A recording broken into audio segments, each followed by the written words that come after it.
الحمد لله نحمده ونستعينه ونستغفره ونؤمن به ونتوكل عليه ونعوذ بالله من شرور أنفسنا ومن سيئات أعمالنا من يهده الله فلا مضل له ومن يضلله فلا هادي له ونشهد أن لا إله إلا الله وحده ولا شريك له ونشهد أن سيدنا ومولانا محمدا عبده ورسوله الذي أرسله الله إلى كافة الناس هاديا وبشيرا وداعيا إلى الله بإذنه وسراجا منيرا فالصلاة والسلام عليه وعلى آله وأصحابه وأزواجه وذرياته وأتباعه دائما تسليما كثيرا كثيرا أما بعد قال النبي صلى الله عليه وسلم لا يقعد قوم يذكرون الله إلا حفتهم الملائكة وغشيتهم الرحمة ونزلت عليهم السكينة وذكرهم الله في من عنده أو كما قال عليه الصلاة والسلام۔ صدر محترم، معزز علماء کرام، بزرگوں، دوستوں، نوجوانوں، عزیزوں، اللہ رب العزت کی توفیق سے ہم آپ بڑے جذبات کے ساتھ اور بڑے حوصلوں کے ساتھ یہاں جمع ہوئے ہیں، اور اس پاک پروردگار عالم نے یہ موقع عنایت فرمایا ہے کہ دین کے تعلق سے کچھ باتیں آپ حضرات کی خدمت میں عرض کی جائیں۔ میرے بھائیوں،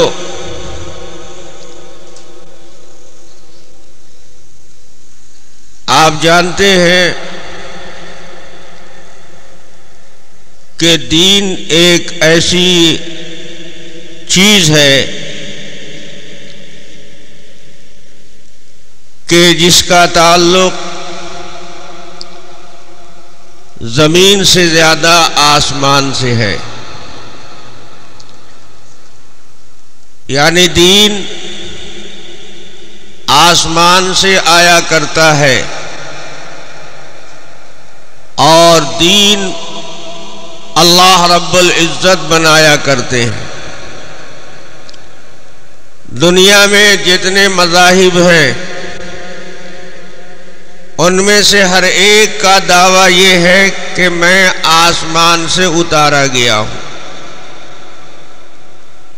اور ہر ایک کا کہنا یہ ہے کہ اللہ تعالی نے مجھے بھیجا ہے۔ کوئی مذہب ایسا نہیں ہے جو اپنا رشتہ بجائے آسمان کے زمین سے جوڑنا چاہتا ہو۔ کوئی مذہب اپنے متعلق یہ نہیں کہتا کہ میں زمین ہی پر بنایا گیا ہوں، میں زمین کی پیداوار ہوں، میرا آسمان سے اور وحی سے کوئی تعلق نہیں ہے۔ اگر کوئی مذہب اپنے متعلق اس بات کا اظہار کر دے تو پھر اس مذہب کے باطل ہونے کے لیے مزید کسی دلیل کی ضرورت نہیں ہے، کیونکہ ہر شخص جانتا ہے کہ مذہب اللہ تبارک و تعالی ہی بناتے ہیں، دین اللہ رب العزت ہی بناتے ہیں، اور اللہ کے سوا دین کے اندر کسی دوسرے کا دخل نہیں ہوتا۔ اسی لیے دین حاصل ہوتا ہے وحی کے ذریعے سے، اور انبیاء کرام علیہم الصلاۃ والتسلیم کے ذریعے سے۔ وحی اللہ کی طرف سے بھیجی جاتی ہے، اور انبیاء کا انتخاب بھی اللہ تبارک و تعالی کرتے ہیں۔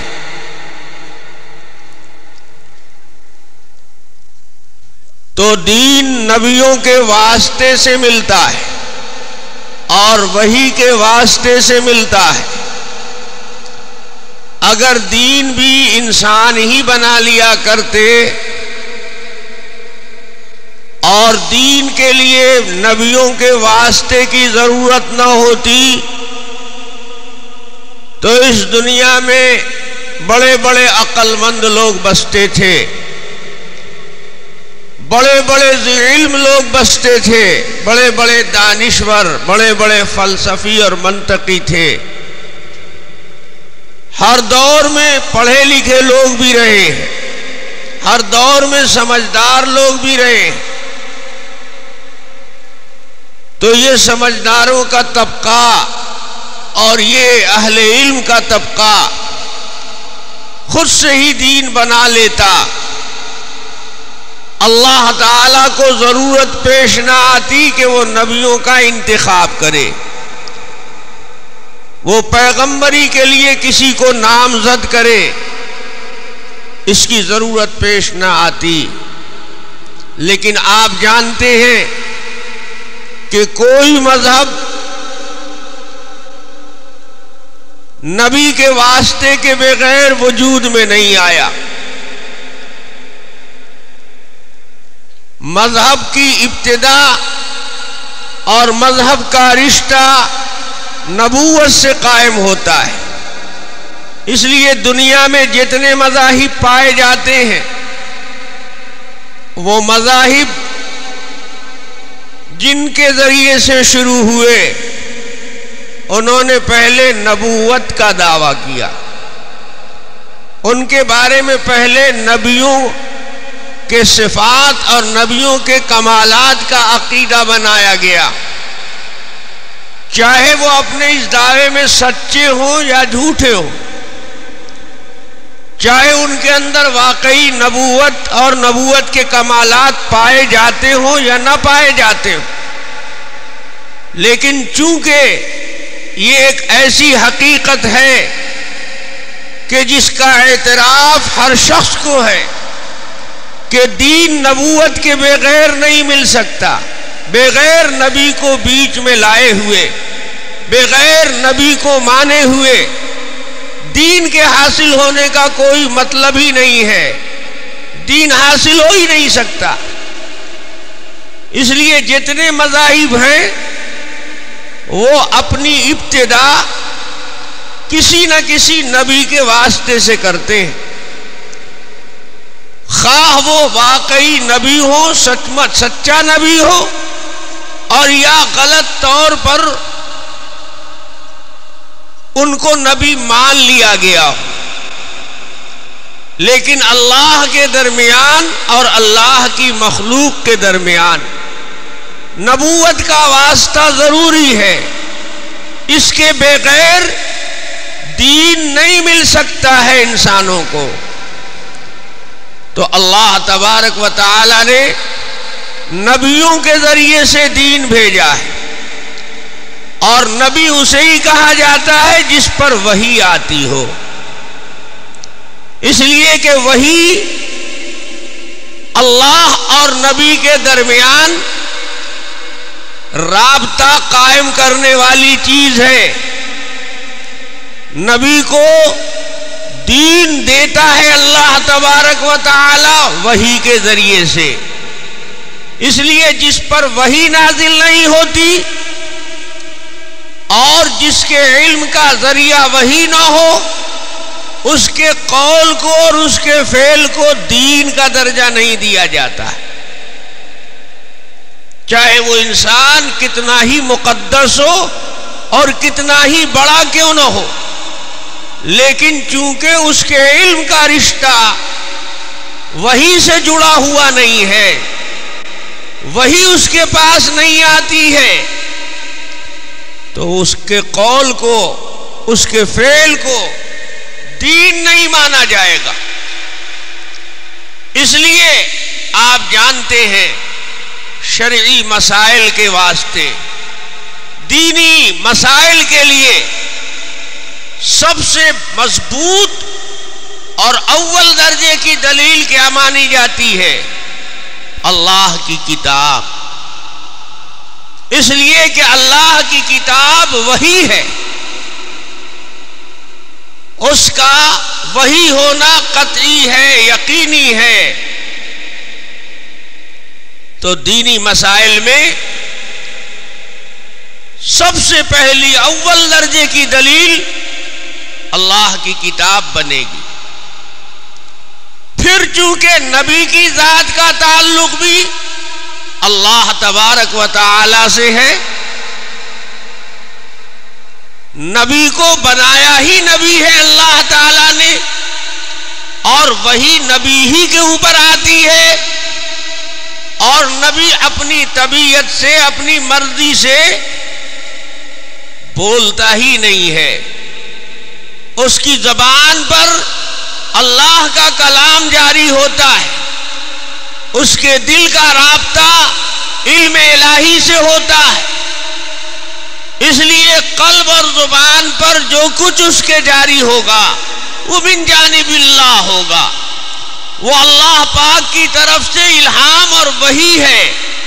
اس لیے نبی کا قول بھی حجت، نبی کا فعل بھی حجت، اور اللہ تبارک و تعالی نے اعلان فرما دیا وَمَا يَنطِقُ عَنِ الْهَوَىٰ إِنْ هُوَ إِلَّا وَحْيٌ يُوحَىٰ۔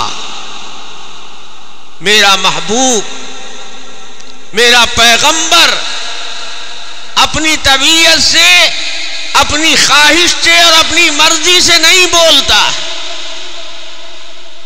جو کچھ اس کی زبان سے جاری ہوتا ہے وہ میری وحی ہے، چاہے الفاظ بھی میرے ہی ہوں اور یا دل میں بات میری ہو اور زبان پر الفاظ تعبیر کے ان کے اپنے ہو، وہی خفی ہو یا وہی جلی ہو، وہی مطلوع ہو یا وہی غیر مطلوع ہو۔ اس لیے حدیث پاک بھی وہی ہے، رسول پاک صلی اللہ علیہ وسلم کا قول اور فعل بھی وہی ہے۔ بس فرق یہ ہے کہ جسے کتاب اللہ آپ کہتے ہیں اس وحی کے الفاظ بھی اللہ کی جانب سے دیے گئے، اور جسے آپ حدیث پاک کہتے ہیں اس کے الفاظ نبی کریم صلی اللہ علیہ وسلم نے، سرور کائنات صلی اللہ علیہ وسلم نے اپنی ترتیب اور اپنی پسند کے بنائے۔ الفاظ کے سلسلے میں انہیں اختیار دیا گیا، لیکن جس حقیقت کو ان الفاظ میں تعبیر کیا گیا ہے وہ حقیقت، وہ مضمون اللہ رب العزت ہی نے دل میں ڈالا ہے۔ اس لیے پیغمبر کا خواب بھی وہی ہوتا ہے۔ نبی خواب کے اندر اگر کسی چیز کو دیکھتا ہے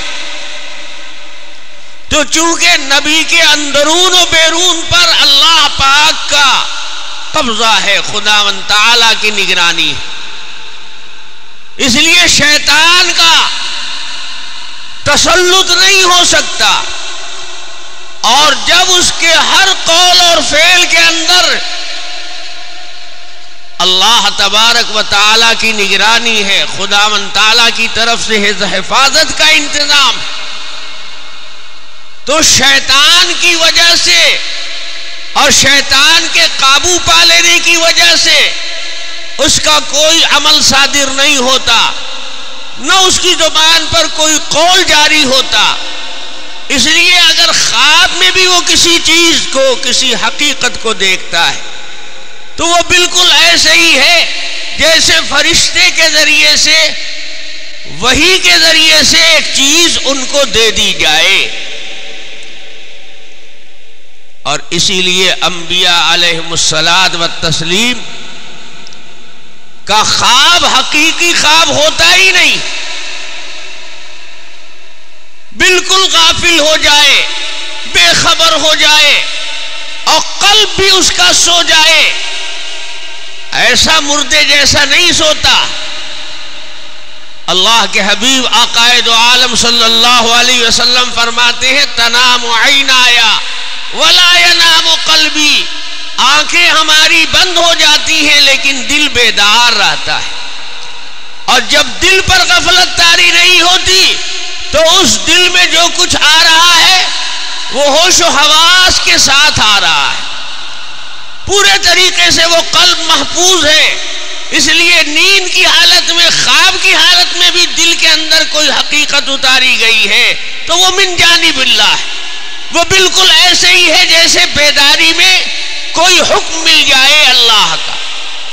سیدنا ابراہیم علیہ السلام نے فرمایا انی ارا فی المنام، میں خواب میں دیکھ رہا ہوں انی اذبحک، کہ میں تمہیں ذبح کر رہا ہوں، قربان کر رہا ہوں۔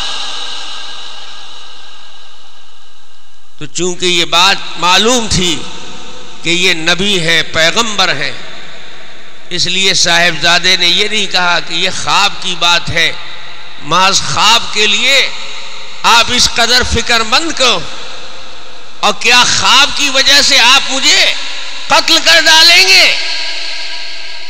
نہیں، بلکہ اس کو وحی اور اس کو ایسا درجہ دیا جیسے کہ فرشتے نے آ کر اللہ کا حکم بیداری میں سنایا۔ تو سیدنا ابراہیم علیہ السلام نے بھی تعمیل کی اسی طرح جیسے وحی کی تعمیل کی جائے، اور سیدنا اسماعیل نے بھی اس کو ایسا ہی مانا جیسے خدا کا حکم اور اللہ رب العزت کا پیغام بیداری میں ملا۔ فرمایا کہ آپ کو جو کچھ حکم ہوا ہے آپ اسے کر گزریے، تأمل کرنے کی ضرورت نہیں ہے۔ تو انبیاء کا خواب ایسا خواب ہے کہ اس کو خواب پریشان نہیں کہہ سکتے، اضغاث احلام نہیں کہہ سکتے۔ اس لیے علماء فرماتے ہیں کہ نبی کریم عقائد عالم جناب محمد الرسول اللہ صلی اللہ علیہ وسلم کو کبھی احتلام نہیں ہوا، اس لیے کہ احتلام شیطانی تسلط کے نتیجے میں ہوتا ہے، اور نبی پر خواب میں بھی کبھی شیطان مسلط نہیں ہو سکتا۔ اس لیے شیطانی عمل کا ظہور پیغمبر کی ذات سے نہیں ہو سکتا، اور اسی لیے رسول پاک صلی اللہ علیہ وسلم سو جائیں تو آپ کا وضو نہیں ٹوٹتا، کیونکہ وضو تو جب ٹوٹتا کہ نیند پورے طریقے سے قابض ہو جاتی، اندر اور باہر دونوں حصے پر، دل پر بھی مردنی چھا جاتی۔ لیکن اللہ کے حبیب صلی اللہ علیہ وسلم کے ساتھ ایسا نہیں ہوتا، انبیاء کے ساتھ ایسا نہیں ہوتا، اس لیے کہ خدائی نگرانی ہے ان کے واسطے، اللہ پاک کی حفاظت ہے ان کے واسطے۔ تو یہ شان ہے انبیاء کی۔ یہ شان کس کی ہے؟ انبیاء کی۔ بات سمجھ میں آتی نہیں آتی؟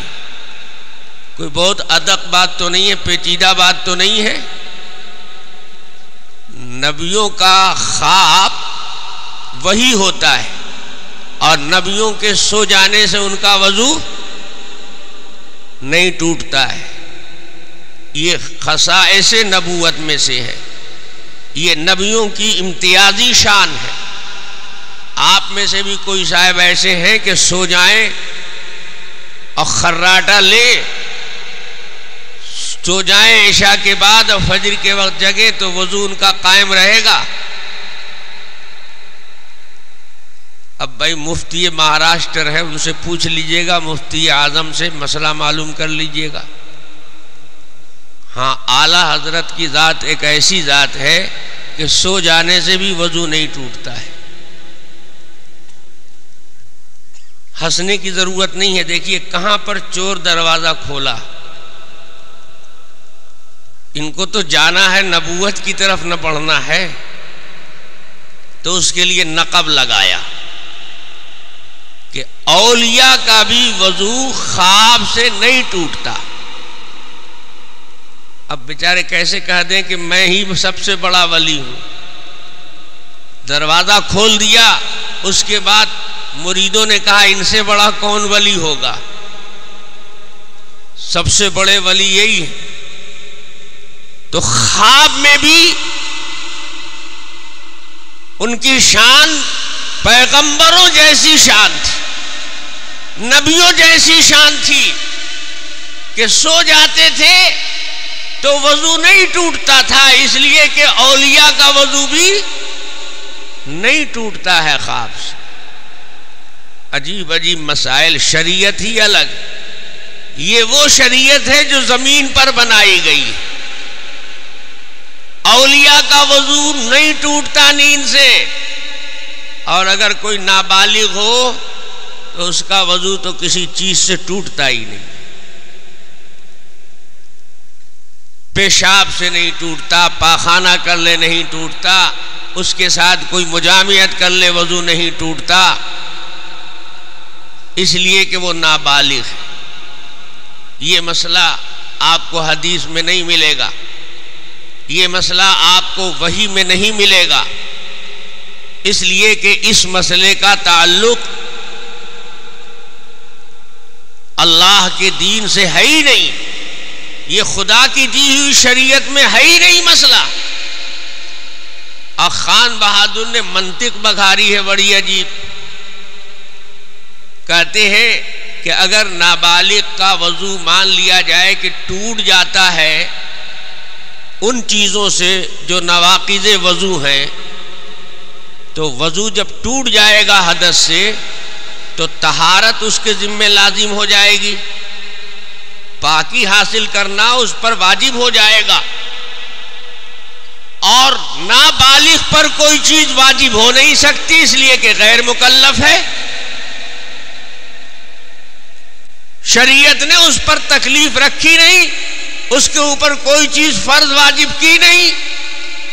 نابالغ جو عمل بھی کر رہا ہے وہ تو تطوع ہے، وہ تو اس نے اپنی طرف سے کر دیا، اللہ پاک کی طرف سے مطالبہ نہیں ہے، شریعت نے اس کے ذمے نہیں لگایا، اس پر لازم نہیں کی۔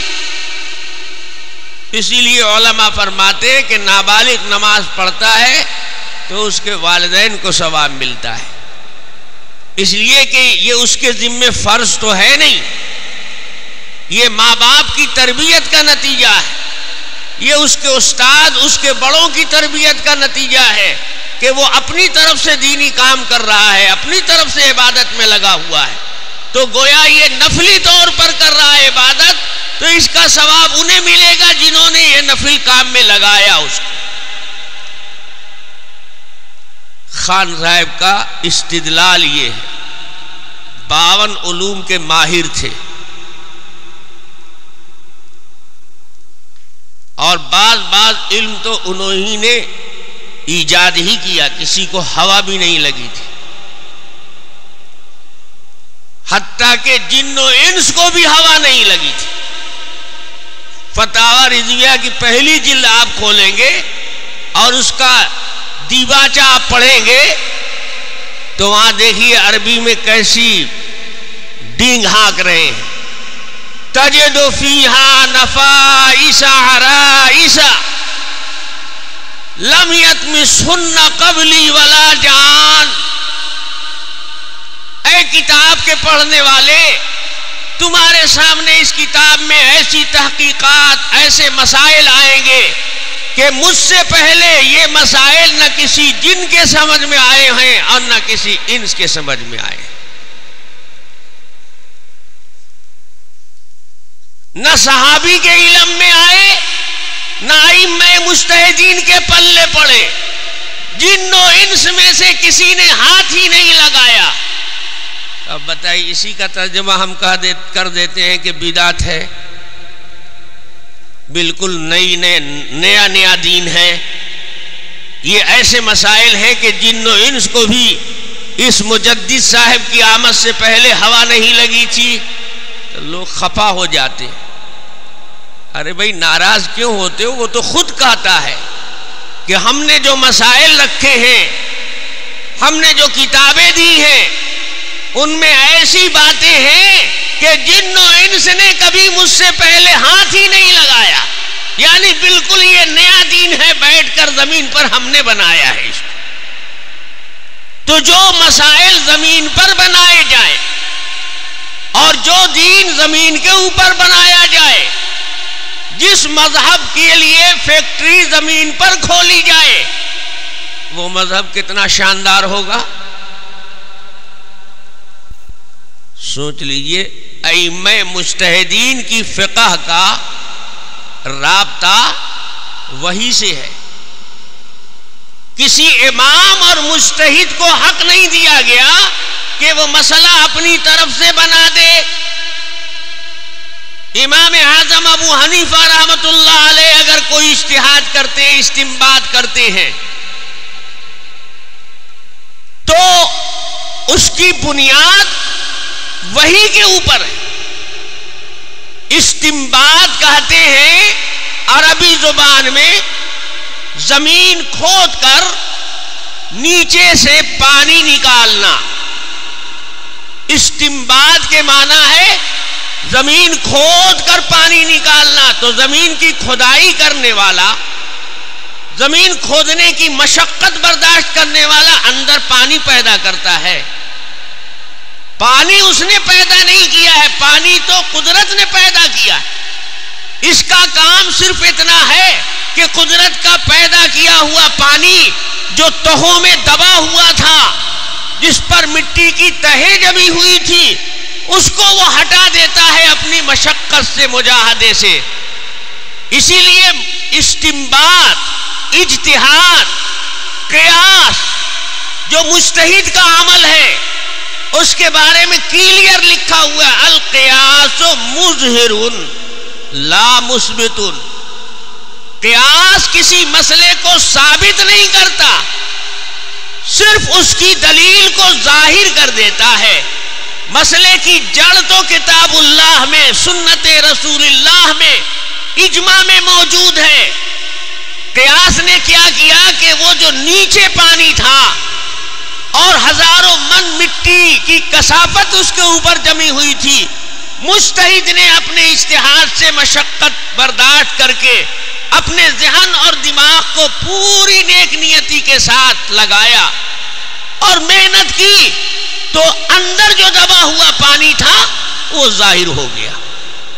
اس لیے فقہا کہتے ہیں کہ قیاس مستقل کوئی دلیل نہیں ہے، بلکہ قیاس پچھلی 3 دلیلوں کی جو باریک باتیں ہر شخص کے ذہن میں نہیں آتی اور جو وحی کا انتہائی گہرا علم،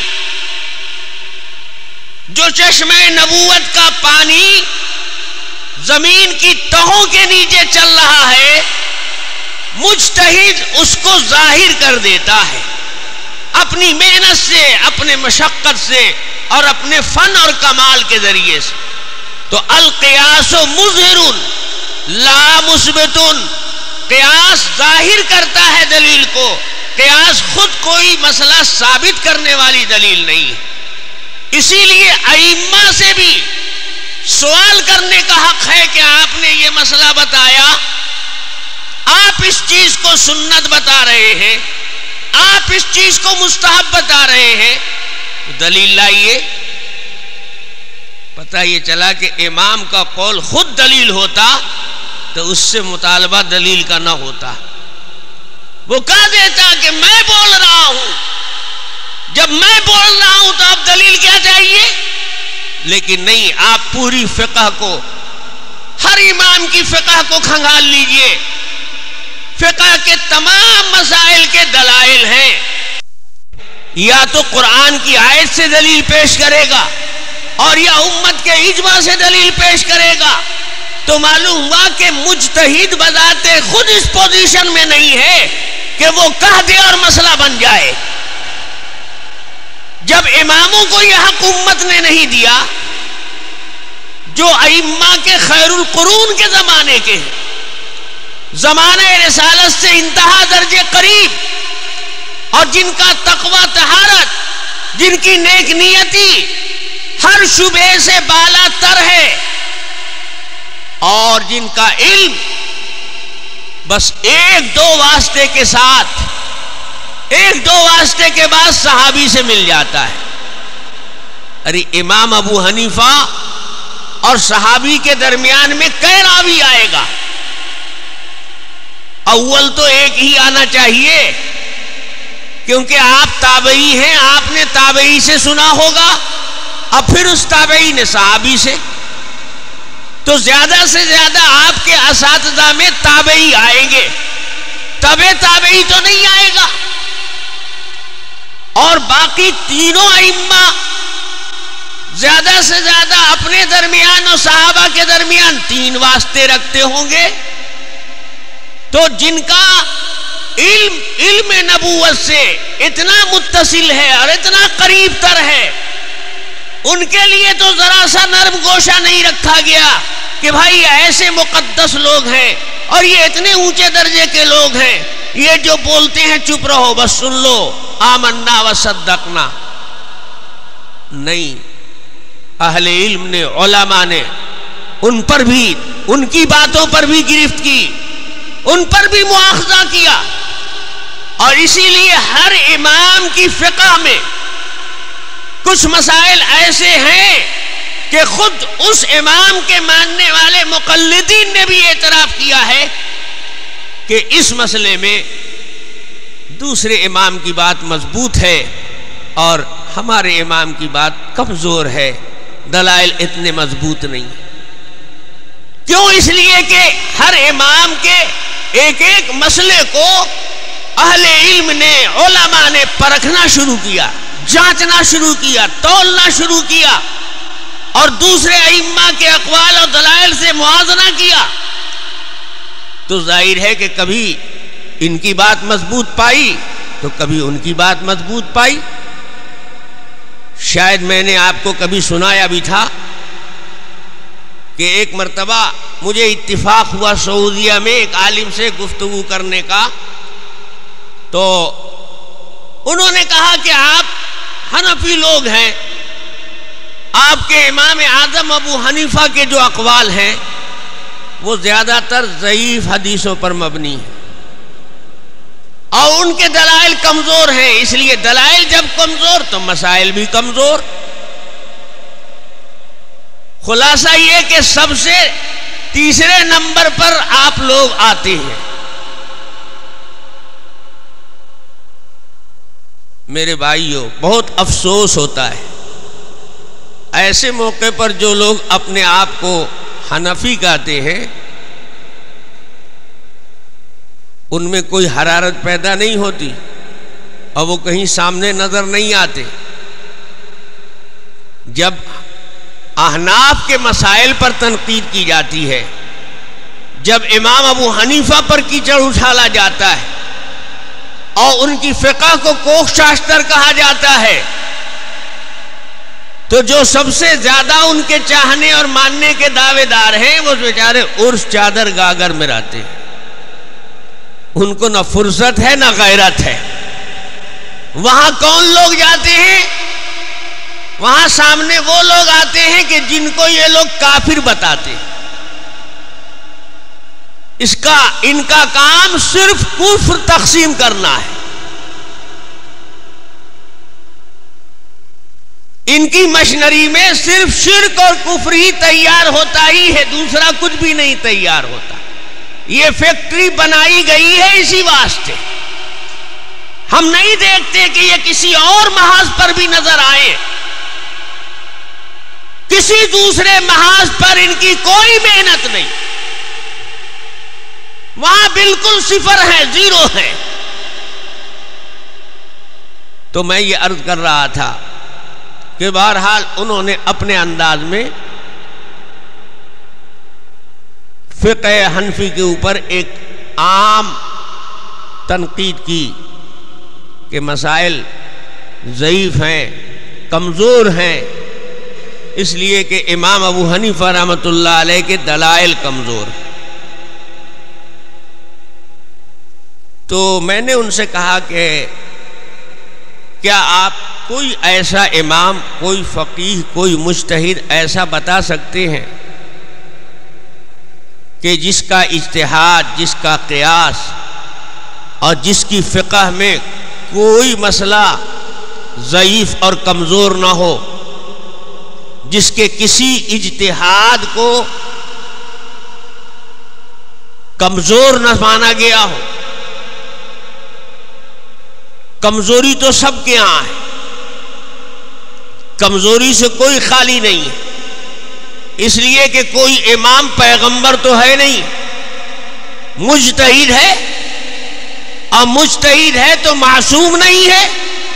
المجتہد یخطی و یصیب، مجتہد سے خطا بھی ہو سکتی ہے، مجتہد کا یہ مطلب نہیں ہے کہ اس سے غلطی نہیں ہوگی، اس سے کوئی کمزور بات ظاہر نہیں ہوگی، وہ معصوم نہیں ہے، اس کے بھی قدم لڑکھڑا سکتے ہیں، اس کا بھی حافظہ خطا کر سکتا ہے، اس سے بھی چوک ہو سکتی ہے، بھول ہو سکتی ہے، اور مجتہد کی اس سے حیثیت مجروح نہیں ہوتی، اس سے خطا بھی ہو جائے تو ایک ثواب تو ملے گا ہی اسے۔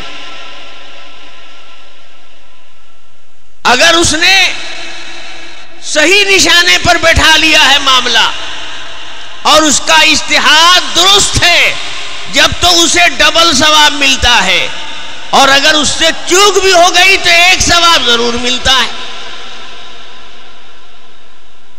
انہوں نے جو محنت کی ہے اس میں بد نیت نہیں تھی، اس میں نیک نیت تھے، جو مشقت اور مجاہدہ کیا ہے انہوں نے، اس میں نیت ان کی سلامت تھی، کوئی نمائش کا جذبہ نہیں تھا، بڑا بننے کا جذبہ نہیں تھا، اور اس سے کوئی دنیا حاصل کرنے کا جذبہ نہیں تھا، اس کی تہ میں کوئی اپنی ذاتی غرض نہیں تھی۔ تو نیت کی سلامتی کے ساتھ اللہ کے راستے میں اس نے مشقت برداشت کی تو ثواب تو ملے گا اسے، اور ہر سے چوک ہوئی ہے، بھول ہوئی ہے۔ تو میں نے کہا کہ آپ سعودی لوگ ہیں، آپ لوگ تو حنبلی مسلک کے ہیں، کیا امام احمد ابن حنبل کا ہر اجتہاد مضبوط ہے؟ کیا امت نے، حتیٰ کہ حنبلیوں نے بھی امام احمد کے اجتہاد کو بعض مسائل میں کمزور نہیں مانا ہے؟ تو وہ کہنے لگے مجھ سے اس کی کوئی مثال پیش کیجئے۔ میں نے کہا مثال دیتا ہوں، آپ بتائیے جو مسلمان اپنے کو کہتا ہے اور دیدہ دانستہ جان بوجھ کر نماز چھوڑ دیتا ہے، نماز نہیں پڑھتا، تو ایسے مسلمان پر امام احمد بن حنبل کا کیا فتویٰ ہے؟ ان کا اجتہاد، ان کی فقہ میں ایسے مسلمان کو کیا مانا جائے گا؟ کہنے لگے صاحب ایسا مسلمان تو مسلمان ہی نہیں رہا، جب جان بوجھ کر اس نے نماز چھوڑ دی تو وہ تو کافر ہو گیا، کیونکہ حدیث صاف کھلی ہوئی ہے، من ترک الصلاۃ متعمدا فقد کفر۔ میں نے کہا یہی تو ہے مسلک، یہی اجتہاد تو امام احمد ابن حنبل کا ہے۔ تو جس مسلمان کی نماز چھوٹ جاتی ہے، قصدن چھوڑ دیتا ہے، تو اس کی بیوی کا کیا ہوگا؟ بے نمازی کی عورت سے تفریق کرا دیتے ہیں آپ کے ہاں؟ کافر کی زوجیت میں نمازی عورت رہے گی، اس سے جو اولاد پیدا ہوگی وہ صحیح ہوگی، وہ مر جائے تو اس کی نماز جنازہ پڑھی جائے گی۔ کیا بے نمازی مسلمان کی نماز جنازہ نہیں پڑھتے آپ لوگ؟ پڑھتے ہیں، تب کافر کی نماز جنازہ بھی پڑھتے ہیں آپ لوگ؟ نہیں پڑھتے ہیں۔ تب یہاں کہاں چلا گیا فتویٰ؟ تو سارے سعودیوں کا اور تمام حنبلیوں کا عمل بھی اس مسئلے میں اپنے امام کے فتوے پر نہیں ہے، اپنے امام کے اجتہاد پر نہیں ہے۔ ان کے امام کا اجتہاد تو بولتا ہے کہ اس کی نماز جنازہ بھی درست نہیں، اس لیے کہ کفر پر موت ہوئی، اس کی عورت بھی نکاح سے نکل گئی اس لیے کہ عورت لاکھ نمازی اور شوہر بے نمازی ہے، تو شوہر نے نماز چھوڑ دیا، کافر ہو گیا۔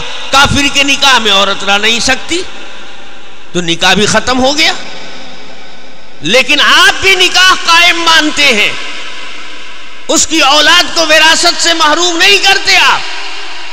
انتقال ہو جائے تو بلا نماز بلا گور و کفن کے ایسے ہی پھینک نہیں دیتے گڑھے میں آپ۔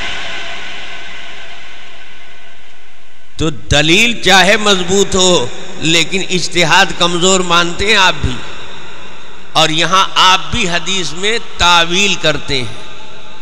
حدیث میں تو کوئی لچک نہیں، وہاں تو فقط کفر ہے، لیکن آپ کہتے ہیں کہ نہیں صاحب، کافر جیسا عمل اس نے کیا، جیسے کافر جان بوجھ کر نماز نہیں پڑھ رہا ہے ویسے اس نے بھی جان بوجھ کر نماز چھوڑ دی۔ تو فقط کفر کا مطلب یہ نہیں کہ کافر ہو گیا، یعنی کافرانہ طریقہ اس نے اختیار کر لیا۔ تو یہ طریقہ اور مشابہت اس کا تو کوئی ذکر ہی نہیں ہے حدیث میں، تو یہ تعویل ہی تو ہے۔ تو تعویل سے تو آپ بھی نہیں بچتے، اور جب ہم تعویل کرتے ہیں تو آپ ہم کو کہتے ہیں حنفی ہیں، تو کبھی کبھی آپ لوگ بھی حنفی ہو جاتے ہیں۔ تو اس کے بعد انہوں نے کہا ہاں یہ تو ہے، وہ تو سارے ائمہ کے مسائل میں کہیں نہ کہیں پر ضعف کمزوری ہے، اور علماء نے ایک ایک کو پرکھ لیا ہے۔ اور یاد رکھیے، بڑے بڑے چوٹی کے جو محدثین ہیں، علم حدیث کے جو اساتین ہیں، پورا علم حدیث جن کے اوپر قائم ہے، وہ سارے کے سارے ائمہ اربعہ کے مقلدین ہیں، اور اپنے اماموں کے مسئلے کو، ایک ایک مسئلے کو انہوں نے حدیث سے ملا کر دیکھا ہے، اور جہاں کمی نظر آئی تو وہ بھی کلیئر کر دیا۔ یہ عمل جب سے اماموں کا اجتہاد وجود میں آیا، تیسری صدی سے لے کر آج تک پورے تسلسل سے ہوتا آ رہا ہے۔ تو جو ماہر فنکار محدثین ہیں، انہوں نے اپنے اپنے اماموں کے مسلک کو دلائل کی روشنی میں پورے طریقے سے پرکھ لیا ہے، اور کلیئر کر دیا ہے کہ یہاں پر بات کمزور ہے اور یہاں پر فلاں کی بات مضبوط ہے۔ تو چاروں اماموں کی فقہ کو ماہر سناروں نے کسوٹی پر پرکھ لیا ہے۔ اب کوئی صاحب آ کر کہیں کہ صاحب ہم تو نہیں مانیں گے جب تک کہ خود سے نہیں پرکھیں گے، تو گویا یہ چیلنج کرتا ہے کہ 1400-1300 سال کے سناروں کا فیصلہ غلط ہے، ہم تو اسے سونا نہیں مانیں گے، چاہے ہزاروں سناروں نے اس کو سونا مان لیا ہو، ہم خود سے پرکھیں گے تب مانیں گے۔ تو اس کا مطلب یہ ہے کہ وہ اسلام کے تسلسل کو کاٹنا چاہتا ہے۔ وہ یہ کہنا چاہتا ہے کہ جب سے یہ چیز وجود میں آئی، جب سے یہ مسائل امت میں آئے، اس وقت سے لے کے آج تک کسی نے اس کو سمجھا ہی نہیں اور کسی نے اس کو پرکھا ہی نہیں۔ یہ جذبہ تو آج ہمارے اندر پیدا ہوا ہے، لہذا اسی دور کے فیصلے پر اب کیا جائے گا معاملہ کہ کتنا درست ہے کتنا غلط ہے۔ یہ معمولی اقدام نہیں ہے، بڑے جرأت کی بات ہے۔ اس لیے مجھے اچھی طرح یاد ہے کہ حرم شریف کے امام عبداللہ ابن سبیل نے فرمایا کہ عدم تقلید معمولی فتنہ نہیں ہے، یہ بہت بڑا فتنہ ہے۔ یہ 1400 سال کے متوارث دین کو چیلنج کرتا ہے کہ جس کو بڑے بڑے محدثین نے پرکھ لیا ہے اور جس کا کھرا کھوٹا اکابر علماء نے الگ الگ کر دیا ہے، تو یہ اساتین امت کے فیصلے سے متفق نہیں ہے۔ ان کا کہنا ہے کہ ہم ایک بار اپنے سے دیکھیں گے تب مانیں گے کہ اس میں کتنا صحیح کتنا غلط ہے. تو پھر علم حدیث پر اعتماد کہاں رہا؟ علم حدیث کے اکابر علماء امام بہقی جب بتا رہے ہیں کہ اس مسئلے میں یہ دلیل کمزور ہے، اس سے اتفاق نہیں ہے، اس پر تم نظر ثانی کرو گے، تو وہی محدث کہہ دیتا ہے کہ یہ حدیث ضعیف ہے تو ہم نظر ثانی نہ کریں اس کے فیصلے پر. یہ حق تو ہم کو بھی ملنا چاہیے. تو جس طریقے سے آپ کہتے ہیں کہ اکابر محدثین نے فیصلہ کر دیا صحت کا تو مان لو صحیح، اکابر محدثین نے فیصلہ کر دیا ضعیف کا تو مان لو ضعیف، اب اس پر نظر ثانی نہ کرو. تو ہم بھی کہتے ہیں کہ اکابر محدثین نے ہر امام کی فقہ کو جانچ کر پرکھ کر اظہار کر دیا ہے کہ یہاں پر کمزوری ہے، یہ مضبوط ہے. تو اب دوبارہ آپ پرکھنے کی کوشش مت کیجئے، اب آپ انہی کے فیصلوں میں سے کسی ایک طرف ہو جائیے. اسی کا نام ہے تقلید. کیا حافظ ابن حجر اسقلانی جیسا محدث ہے کوئی اس زمانے میں؟ کوئی امام بہقی کے ٹکر کا محدث ہے؟ کوئی امام مسلم امام ابو داؤد کے ٹکر کا محدث ہے؟ کوئی حافظ ابن حمام کے ٹکر کا ہے؟ کوئی امام زیلی کے ٹکر کا محدث ہے؟ کوئی امام طحاوی کے ٹکر کا محدث ہے؟ جب اتنے بڑے بڑے محدثین نے فقہ کے مسائل کو پرکھ کر کسی نے اس امام کے ساتھ اپنے کو وابستہ کر لیا، کسی نے اس امام کے ساتھ، تو ان محدثین کے فیصلے سے اتفاق کر لو. اس سے خروج بہت خطرناک چیز ہے. بہرحال یہ تو ایک بات درمیان میں آ گئی تھی. تو میں یہ عرض کر رہا تھا کہ جب اماموں کی پوزیشن یہ ہے کہ ان کے قیاس، ان کے استنباط اور ان کے اجتہاد کو دلائل سے پرکھا جاتا ہے، دلائل کا مطالبہ کیا جاتا ہے ان سے کہ یہ بات آپ نے فرمائی ہے تو اس کی دلیل پیش فرمائیے، تب مولوی صاحب کے فتوے کو ایسے ہی مان لیا جائے گا. اگر مولوی کے فتوے کو ایسے ہی مان لو گے تو دنیا میں کہیں کوئی مسلمان ہی نہیں ملے گا، سب کافر ہوں گے. اس لیے کہ دنیا بڑی عجیب نرالی ہے. کس پر کفر کا فتویٰ نہیں لگایا یاروں نے؟ امام احمد ابن حنبل پر نہیں لگایا کفر کا فتویٰ. کیا صحابہ پر لوگوں نے کفر کا فتویٰ نہیں لگایا؟ خارجی فرقہ وجود میں کیسے آیا؟ خارجیوں نے فتویٰ لگا دیا کہ چاہے حضرت معاویہ ہو چاہے حضرت علی ہو، انہوں نے قرآن کی مخالفت کی، اس لیے کہ فیصلہ تو صرف قرآن کا ماننا چاہیے، انسان کا ماننا نہیں چاہیے. ان الحکم الا للہ، حکم تو صرف اللہ کا. تو انہوں نے بھی حکم مان لیا، انہوں نے بھی حکم مان لیا. یہ دونوں جو کہہ دیں گے ہم مان لیں گے تو غیر اللہ کے فیصلے پر راضی ہو گئے، دونوں کافر ہو گئے. تو اگر جو کفر کا فتویٰ لگا دے اس کو ماننا امت کے لیے ضروری ہو جائے تو اس امت میں کوئی مسلمان باقی نہ رہے گا، سب کافر ہو جائے گا. مجدد الفسانی پر بھی کفر کا فتویٰ لگایا گیا، امام غزالی پر بھی کفر کا فتویٰ لگایا گیا. جتنے اکابر ہیں، حسد میں آ کر لوگوں نے یا ان کی بات کو نہ سمجھنے کی وجہ سے، لیاقت صلاحیت کم ہونے کی وجہ سے اتنی اونچی بات سمجھ میں نہیں آئی، تو انہوں نے اپنے طور پر یہ سمجھ لیا کہ یہ بات ان کی کفری ہے، غلط ہے، ان پر کفر کا فتویٰ لگا دیا. تو یہ فتویٰ چلا دنیا میں؟ کہیں نہیں چلا. کہتے رہو حافظ ابن تیمیہ پر بھی کفر کا فتویٰ لگایا گیا، محمد ابن عبد الوہاب نجدی پر بھی کفر کا فتویٰ لگایا گیا، مجدد الفسانی پر بھی کفر کا فتویٰ لگایا گیا. تو اگر ہر فتوے کو کفر کے صحیح مان لیا جائے تو بچے گا کون؟ اس کے نزدیک وہ کافر ہوگا، اس کے نزدیک وہ کافر ہوگا. تو کل ملا کے کافر ہوں گے، مسلمان کہیں ہوگا ہی نہیں. اس لیے ہم کہتے ہیں کہ چاہے بڑے حضرت جی ہوں چاہے چھوٹے حضرت جی ہوں، کفر کا فتویٰ دیا ہے انہوں نے تو بہت غلط کام کیا ہے. دنیا میں اس سے بڑا کوئی غلط کام دینی طور پر نہیں ہو سکتا۔ یاد رکھو، ایک مسلمان کے لیے سب سے غلیظ اور سب سے گندی گالی یہ ہے کہ اس کو کافر کہا جائے۔ ماں بہن کی گالی کم درجے کی ہے، کیونکہ آپ نے کسی کو ماں کی کسی کو بہن کی گالی دے دیا تو اول تو یہ گالی اس میں سٹ نہیں گئی، اس کے بدن پر داغ بن تو نہیں گئی، اسے برا لگا، تکلیف ہوئی۔ جب اس دنیا سے جائے گا تو آپ کی گالی کی وجہ سے عذاب تو نہیں ہوگا اس پر؟ اللہ تعالیٰ پوچھیں گے تو نہیں کہ کتنوں نے تجھ کو گالی دی تھی، اتنی گالیاں ہیں تیرے اوپر۔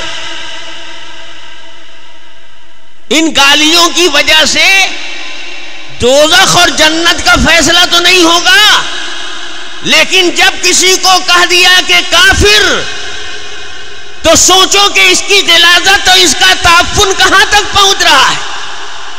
دونوں جہان میں اس کی بدبو پھیل رہی ہے۔ جب اسے کافر کہہ دیا آپ نے تو اس کے نکاح کو بھی باطل کر دیا، اس کے نماز جنازوں کو بھی ختم کر دیا، اس کو مسلمانوں کی طرح دفن کرنا بھی ختم کر دیا آپ نے، اور اس کی آخرت کا بھی فیصلہ کر دیا۔ اس سے غلیظ، اس سے گندی کوئی گالی نہیں ہے۔ تو اعلیٰ حضرت نے جو سب سے بڑی عبادت کمائی ہے وہ یہی غلیظ گالی دی ہے۔ اس کے اسپیشلسٹ تھے، یہی ان کا کمال ہے۔ اس کمال میں ان کا کوئی حریف اور کوئی مقابل نہیں، ورلڈ چیمپئن تھے۔ کافر کہا تو حد کر دیا، اپنے باپ تک کو کافر کہہ دیا۔ اور اجتہاد کیا تو بھی اس میں بھی کمال کیا، اپنے باپ کے باپ ہونے میں بھی شبہ پیدا کر دیا۔ خان صاحب کے اجتہاد کا کمال ہے کہ ان کو اپنے والد کے بارے میں بھی یقین نہیں ہے، اس میں بھی تھوڑا سا شبہ ہے۔ 8 آنا باپ ہے اور 8 آنا کوئی اور کچھ اور ہے۔ آپ پڑھیے کتابوں کو، کھنگالیے، ڈھونڈیے، تو بلی گوہ جب کرتی ہے نا تو اس پر تھوڑا سا مٹی ڈال دیتی ہے، تو ایسے ہی تھوڑے اوپر سے گوہ نظر آئے گا، ذرا مٹی الٹیے گا تب نظر آئے گا حلوہ۔ تو یہ خان بہادر بڑے حضرت جی ہے نا، انہوں نے جتنی غلاظت پھیلائی ہے امت میں، اللہ تعالیٰ نے ان کی رسوائی کا سامان بھی انہی کے قلم سے کروا دیا ہے۔ ان کو اپنے باپ کے بارے میں شبہ ہے، یہ بات جو میں نے کہی ہے وہ اپنے پاس سے نہیں کہی ہے۔ ہرگز میں ایسی حرکت نہیں کرتا، اس بات کو پسند نہیں کرتا کہ تہمت کسی کے اوپر باندھ دی جائے یا بے ثبوت بات کی جائے، یہ بے پر کی اڑائی ہوئی بات نہیں ہے۔ آئیے اعلیٰ حضرت کا ایک فتویٰ سنا دیں آپ کو، کتاب کے حوالے کے ساتھ ڈھونڈ لیجئے گا۔ اب فتویٰ بھی بیچارے کا ایسا ہے کہ خود اپنے ہی سے ٹکرا رہا ہے۔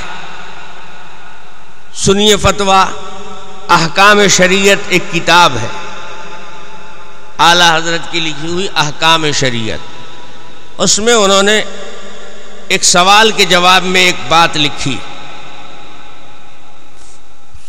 فرمایا کہ قیامت کے روز جب سارے مردے قبروں سے باہر آ جائیں گے، حشر کا میدان ہوگا، اعمال کا محاسبہ ہو رہا ہوگا، تو ہر ایک کو اللہ پاک پکاریں گے، اللہ کی طرف سے بلایا جائے گا، چلو تم آؤ اپنا حساب دو، تم آؤ، تم چلو۔ تو جس کا نام لیا جائے گا اس کے نام کے ساتھ اس کی ماں کا نام لگایا جائے گا یا باپ کا نام۔ مان لیجئے کہ ایک آدمی ہے، اس کا نام محمود، اس کے والد کا نام خالد اور اس کی والدہ کا نام زینب، تو اللہ تعالی محمود کو پکاریں گے تو محمود بن زینب یا محمود بن خالد، خالد کا بیٹا محمود ادھر آ، یا زینب کا بیٹا محمود ادھر آ، ماں کی طرف منسوب کر کے پکارا جائے گا یا باپ کی طرف منسوب کر کے پکارا جائے گا؟ اعلیٰ حضرت تو اعلیٰ حضرت ٹھہرے، عقل سے بھی پیدل، علم سے بھی مادرزاد یتیم، فتویٰ دیا کہ شان ستاری جلوہ فرمائے گی، لوگ اپنی ماؤں کی طرف منسوب کر کے پکارے جائیں گے، ہر ایک کو اللہ بلائے گا، فرشتے پکاریں گے تو ماں کی طرف نسبت کر کے محمود بن زینب ادھر آؤ۔ کیوں؟ اس لیے کہ ماں کا ماں ہونا تو یقینی ہے، لیکن باپ کا باپ ہونا تو یقینی نہیں ہے۔ یہ تو سب کو معلوم ہے کہ یہ زینب ہی کے شکم سے آیا ہے، تو زینب کے ماں ہونے میں کوئی شبہ نہیں ہے، لیکن باپ کے باپ ہونے میں شبہ ہے، تو اللہ تعالیٰ پردہ چاک نہیں کریں گے، باپ کی طرف نسبت نہیں کریں گے کہ رسوائی ہو جائے، بلکہ اللہ کی شان ستاری جلوہ فرمائے گی، اس لیے لوگ اپنی ماؤں کی طرف منسوب کر کے۔ تو کیوں خان صاحب، آپ کا بھی تو یہی حشر ہوگا نا، آپ کو بھی تو اپنی ماں کے بارے میں یقین ہوگا اور باپ کے بارے میں یقین۔ دیکھا اتنے بڑے مفتی پیدا ہوئے کہ اپنے ابا جان کی گاڑی بھی سنٹنگ میں لگا دی۔ اگر یہ فتویٰ صحیح مان لیا جائے تو سارے مسلمانوں اور سارے انسانوں کا رشتہ اپنے باپ سے یقینی نہیں ہے، باپ کا باپ ہونا یقینی نہیں ہے، صرف ماں کا ماں ہونا یقینی ہے۔ تو خان صاحب کے باپ کا بھی تو باپ ہونا یقینی نہیں رہا ان کے فتوے کی روشنی میں۔ تو ایک تو یہ غلطی کی انہوں نے، کتنا غلط اجتہاد کیا کہ باپ کے باپ ہونے میں شبہ پیدا کر دیا۔ اب پھر آخر تو ٹھہرے خان صاحب رسول اللہ سے بھی ٹکرا گئے۔ حضور پاک صلی اللہ علیہ وسلم کی حدیث ہے، حضور فرماتے ہیں احسنوا اسماءکم، تم اپنے نام اچھے رکھا کرو۔ کیوں اچھے نام رکھا کرو؟ اس لیے کہ آج جو لڑکا پیدا ہوا ہے اس کا نام اچھا رکھو گے تو یہی لڑکا ایک دن کسی لڑکے کا باپ بھی تو بنے گا۔ ارے باپ بن کے پیدا ہوتا ہے کہ پیدا ہونے کے بعد باپ بنتا ہے؟ آپ کے ہاں کیا سسٹم ہے؟ بچہ پیدا ہوتا ہے تو باپ بن کر تو نہیں آتا، باپ بنے گا تو ابھی سے اس کا نام اچھا رکھو گے، اور یہ بھی جب باپ بنے گا تو اپنے بچے کا نام اچھا رکھے گا تو باپ بیٹے دونوں کا نام اچھا ہوگا۔ تو اللہ کے حبیب فرماتے ہیں کہ نام اچھے رکھا کرو، فَإِنَّكُمْ تُدْعَوْنَ يَوْمَ الْقِيَامَةِ بِأَسْمَائِكُمْ وَأَسْمَاءِ أَبْنَائِكُمْ آبَائِكُمْ، اس لیے کہ تم قیامت میں اپنے نام اور باپ کے نام سے پکارے جاؤ۔ رسول اللہ کیا فرماتے ہیں کہ حشر کے میدان میں ولدیت لگائی جائے گی باپ کی، ماں کی ولدیت نہیں لگائی جائے گی۔ اور خان صاحب کیا فرماتے ہیں؟ 52 علوم کے ماہر ہیں، اتنی صریح غلطی، ڈائریکٹ حدیث سے مقابلہ، ڈائریکٹ فقہ حنفی سے مقابلہ۔ امام اعظم ابو حنیفہ کی فقہ میں مسئلہ ہے کہ بالغ کے لیے جو نواقض وضو ہیں، نابالغ کے لیے بھی نواقض وضو، جو دونوں میں مشترک ہے نواقض وضو، تو بالغ کا وضو ٹوٹتا ہے تو نابالغ کا بھی ٹوٹ جاتا ہے۔ کیوں بھائی؟ نابالغ کا وضو کوئی اسٹیل کا ہوتا ہے۔ خان صاحب کو آتے ہی نہیں تھی فقہ، تو اس میں منطق بگھارنے لگے کہ نابالغ کا وضو اگر مان لوگے کہ ٹوٹ گیا تو طہارت اس کے اوپر لازم ہو جائے گی، واجب ہو جائے گی، اور نابالغ ہوتا ہے غیر مکلف، لہذا واجب ادا کرے گا وہ تو اس سے ادا ہوگا نہیں، اس لیے کہ وجوب ہے ہی نہیں اس کے ذمے۔ جب اس پر وجوب ہے نہیں تو وجوب ادا کیسے کرے گا وہ؟ اتنا آدمی عقل سے پیدل ہوتا ہے۔ علامہ شامی رحمۃ اللہ علیہ فرماتے ہیں کہ احکام الصغار فقہ کی ایک کتاب ہے، اس میں مسئلہ لکھا ہوا ہے کہ نابالغ کا وضو بھی ٹوٹ جائے گا، اور یہ جو لوگ بیان کرتے ہیں کہ وضو کو اگر مان لے کے ٹوٹ جائے گا حدث سے تو نابالغ کے ذمہ طہارت لازم ہو جائے گی، تو یہ غلط ہے۔ وجوب کے بغیر بھی ادا ہو جاتی ہے، پہلے واجب ہو اس کے ذمے تبھی ادا ہو، ایسا کوئی فقہ کا فلسفہ نہیں ہے۔ وجوب نہیں ہے اس کے ذمے، لیکن وہ اس کام کو کرے گا تو وہ ادا مانی جائے گی، شریعت اس کا اعتبار کرے گی۔ اور یہ دیکھو علامہ شامی کا کیا ہے شان، ان کی فقہ تفقہ، فرماتے اس کی نظیر موجود ہے، مسافر پر جمعہ واجب ہے۔ ارے بولو نا بھائی، اب پڑھ لے تو ادا نہیں ہوگی، ہو جائے گی۔ واجب نہیں ہے، اس کے باوجود اس عمل کے کر لینے سے ادا ہو جاتا ہے۔ جب فقہ میں نظیر اس کی موجود ہے تو نابالغ پر وجوب نہیں بھی ہوگا، لیکن جب وضو کرے گا حدث کے بعد تو اس کا اعتبار کیا جائے گا۔ تو ان کو فقہ بھی تو نہیں آتی تھی، نہ کرتا پہنتے تھے نہ پاجامہ پہنتے تھے، وہ تو ایک دن غلطی سے کرتا پہن لیا تھا، روز تھوڑی پہنتے تھے کرتا، روز تو دونوں طرف سے معاملہ کلیئر رہتا تھا۔ ولی اتنے بڑے تھے کہ نفل کو صاف اور سنت کو ہاف اور فرض کو معاف،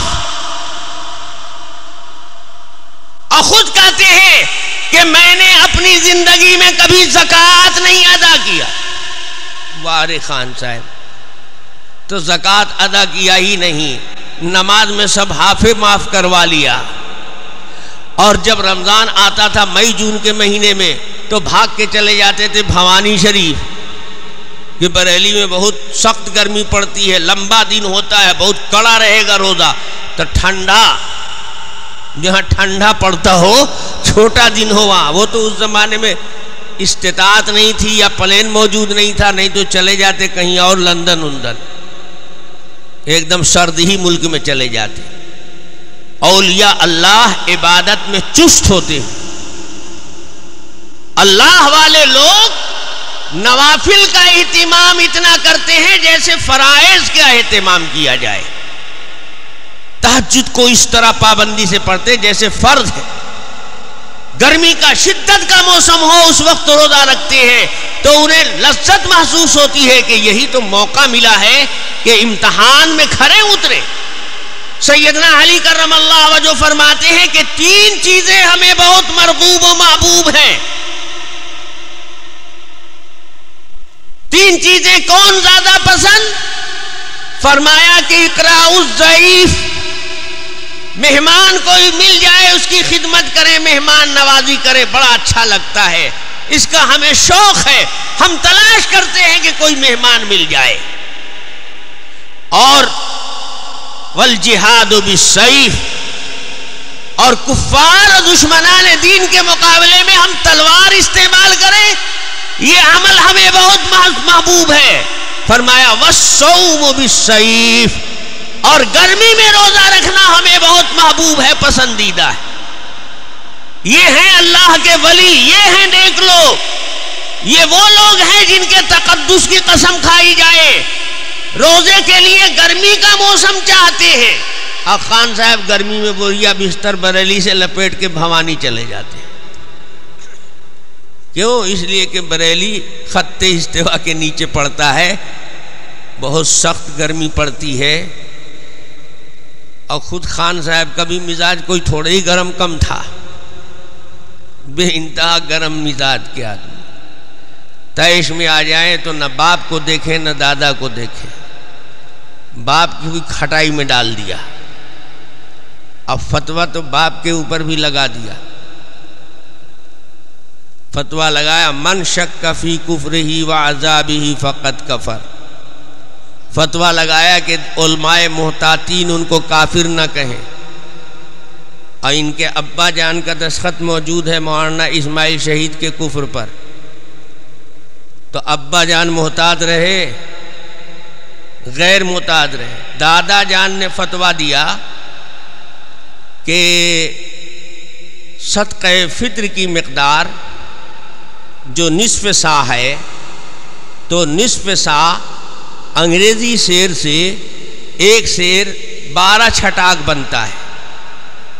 آپ لوگوں نے خطبہ علمی دیکھا ہوگا.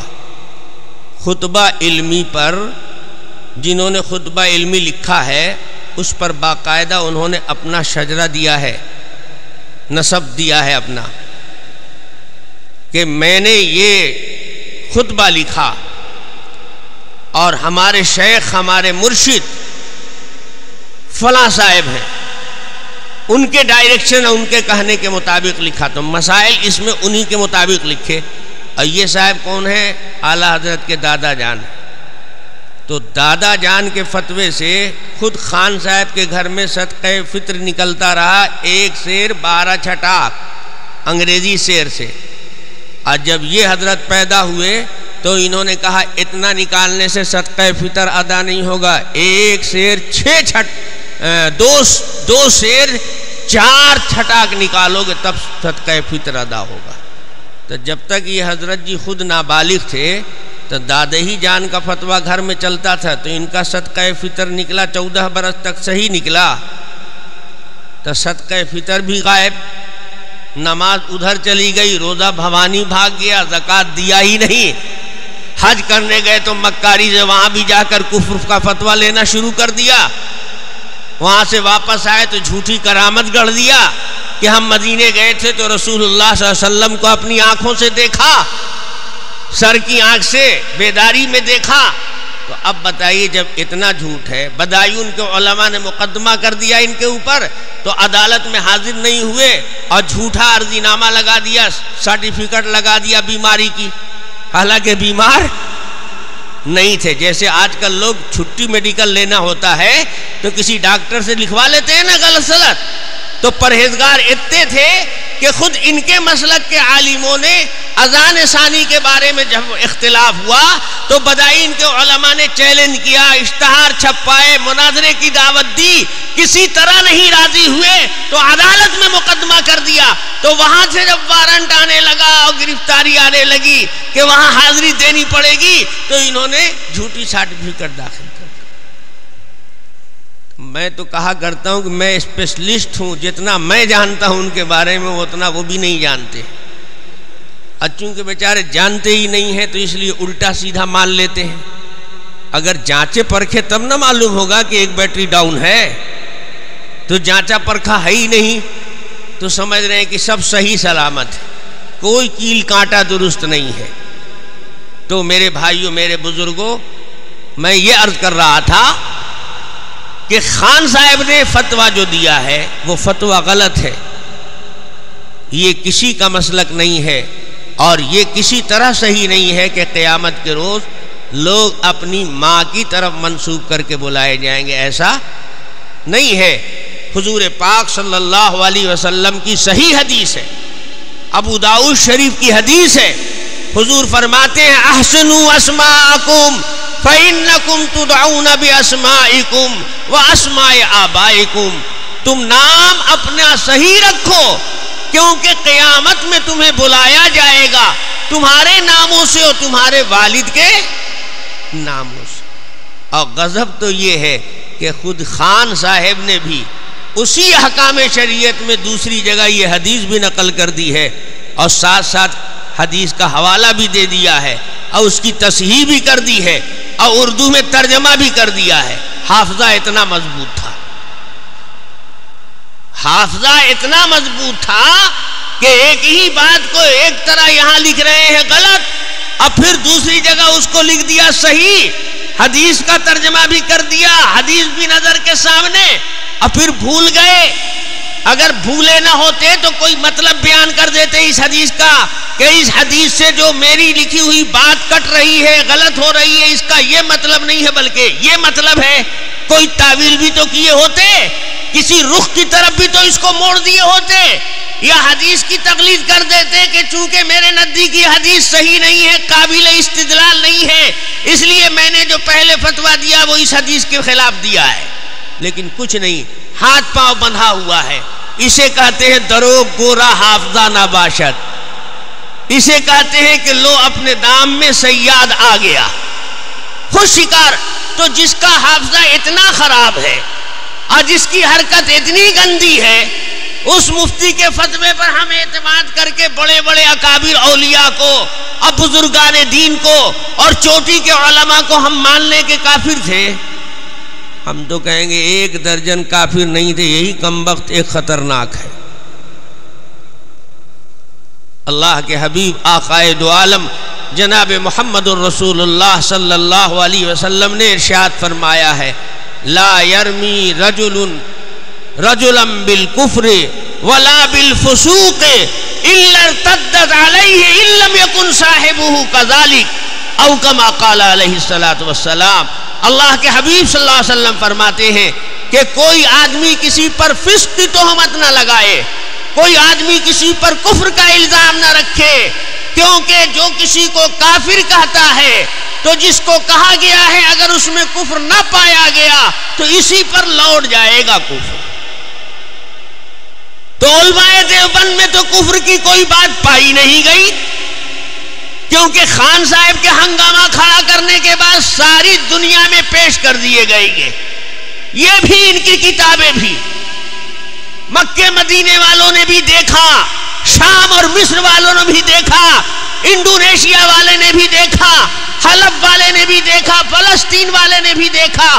پوری دنیا اسلام کے اکابر علماء نے اور چوٹی کے لوگوں نے دیکھا تو انہیں اسلام ہی اسلام ملا. سب نے کلیئر کیا کہ یہ مسلمان ہیں، جو ان کا عقیدہ وہ میرا عقیدہ، جو انہوں نے لکھا وہ 16 آنا صحیح. تو کفر کی تہمت ادھر پھینکی، الزام لگایا، لیکن کفر مانا نہیں گیا، ثابت نہیں ہوا. تو اپنے کیا ہوئے؟ اب ہم نہیں بولیں گے اگلا لفظ. اور غضب تو یہ ہے کہ خود فتویٰ بھی اپنے اوپر لگا دیا. جو دیوبندی کی نماز جنازہ پڑھے کافر، جو دیوبندی کے ہاں شادی کر دے کافر، جو دیوبندی کا ذبیحہ کھا لے کافر. لیکن دعوت کر کے آج کوئی صاحب مرغا کھلا دیں تو کھانے کے وقت تک کچھ نہیں پوچھیں گے کہ تم دیوبندی ہو کہ بریلوی ہو، کھا لیں گے گٹا گاٹ. اور اس کے بعد جب کوئی موقع آئے گا تو کہیں گے اچھا تم ادھر سے دوستی رکھتے ہو، تم بھی کافر ہو.